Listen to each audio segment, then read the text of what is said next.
Patuloy na lumalakas ang piso kontra sa dolyar. Kanina nagsara ang palitan sa 40.87 pesos kada dolyar. Yan po ang pinakamalakas na level ng piso mula pa noong taong 2008. Inaasahang magpapatuloy pa ang paglakas ng piso sa pagtatapos ng taon dahil na rin sa remittances mula sa ating mga OFW o Overseas Filipino Workers. May report si Chino Gaston. Para sa araw-araw na gastusin, umaasa si Milagros Malcontento sa padala ng kanyang anak na nasa Amerika. Noon, sapat raw ang $200 na pinapadala nito kada buwan. Pero iba na raw ang sitwasyon ngayon. Marami. Kasi siyempre, kailangan mo din ng malaking bagay na naimpektong nga bumaba ang dollar. Patuloy kasi ang paglakas ng halaga ng piso kontra dolyar. Sa pagsasara ng palitan ngayong araw, bumaba ang halaga ng dolyar sa 40.87 pesos. Ito na raw ang pinakamababang palitan mula pa noong taong 2008.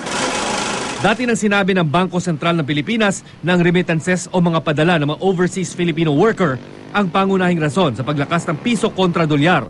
Inaasahan ding lalakas pa ang piso sa huling bahagi ng taon. Every end of the year, talagang yun yung trend, mas malakas ang piso. Bakit?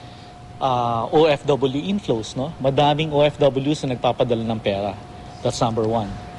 Number two, ang lakas rin ng financial markets, no? Stock market, all-time high. We're almost 30% year-to-date. Pero bukod sa mga tulad ni Milagros na umaasa sa remittance, apektado rin daw maging ang mga exporter. Lumiliit na yung kita nila doon, no? Dahil kailang cost competitive sila, mababa yung binebenta nilang presyo or serbisyo. And tapos pag kinonvert pa nila into pesos, yun nga, mas maliit na yung conversion rate.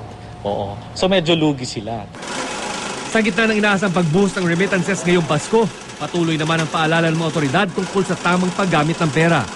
May ilang kasing sa kagustuhang lumago ang kanilang ipon, nagiging biktima ng samut-saring investment scams. Bukod sa pangako ng mabilis at malaking tubo, may ilang pinipiling ipagkatiwala ang pera sa mga kakilala. Medyo intimidated kasi ang masang Pilipino pagdating sa bangko. Yung trust sa palawagan should be replicated also sa trust sa bangko. Most probably it's because of the personal experience, the one-on-one experience of the depositor, of the person na nasa palawagan, and doon sa kanyang treasurer ng palawagan. Chino Gaston, GMA News.